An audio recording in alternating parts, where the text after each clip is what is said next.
আসসালামু আলাইকুম। তো আজকে আমি আপনাদের দেখাবো যে অনার্সের যে রেজাল্টের গ্রেড থেকে কিভাবে পয়েন্ট বের করবেন। তো আমি এখানে কিছু লিখে নিলাম। এই যে এখানে আছে এ প্লাস, এই যে দেখতে পাচ্ছেন যে এ প্লাসে পয়েন্ট হচ্ছে 4.004 পয়েন্ট।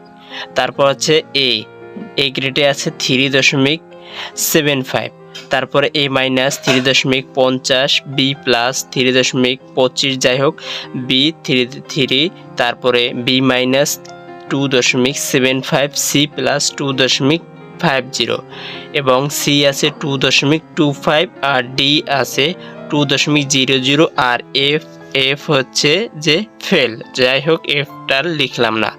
তো এটা থেকে আপনি কিভাবে পয়েন্ট বের করবেন, তো এখানে আমি সামনে উদাহরণস্বরূপ আপনাকে একটা দেখাচ্ছি যে আপনি ধরেন এখানে অনার্সের যেমন মূলত 6টা সাবজেক্ট যদি হয়ে থাকে, তো আমি এখানে 6টা যেমন একটা নিয়ে নিলাম। যেমন আপনি একটাই প্লেন বি, তারপরে একটাই প্লেন বি প্লাস, আর একটাই প্লেন সি, আর একটাই প্লেন এ প্লাস, এরকম আমি মোট 6টা এখানে নিয়ে নিলাম এখান থেকে।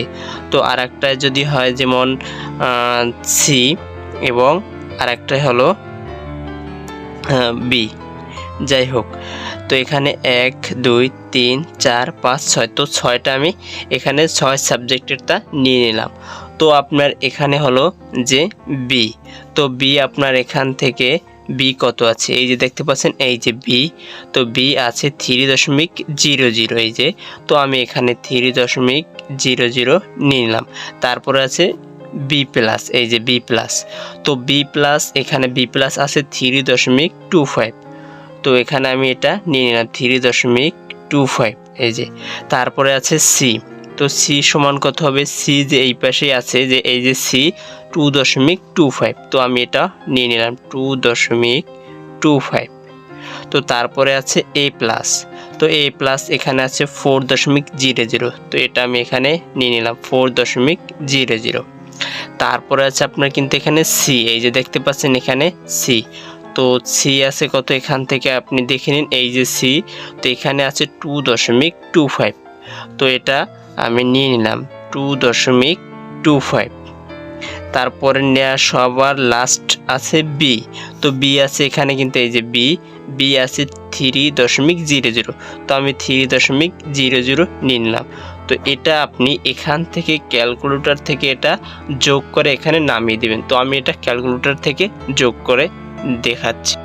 সো এখানে সর্বমোট এই যে মূলত 6টা, আমি 6টি যোগ করে নিলাম। তো যোগ করার পরে আসলো 17.75, তো আমি এটা নিলাম।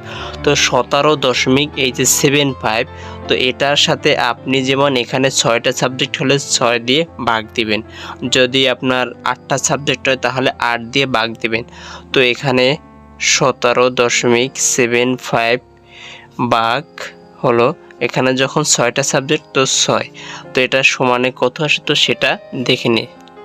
আসলো 2.95, তো এখানে আপনি কিন্তু পেয়ে যাবেন যে এখানে আপনি কোন গ্রেড পেয়েছেন 2.95। তো এখান থেকে আপনি দেখে নিন যে 2.95 এর ভিতরে কোনটা আছে। তো এখান থেকে আপনার মূলত 2.75 এর উপরে আছে এবং বিতে আছে 3.00, তো এখানে মূলত হবে বি মাইনাস, যাই হোক। তো এটা আপনি এভাবে মিলিয়ে নেবেন, এই যে দেখতে পাচ্ছেন। তো এটা আমি আপনাকে দেখিয়ে দিলাম কিন্তু।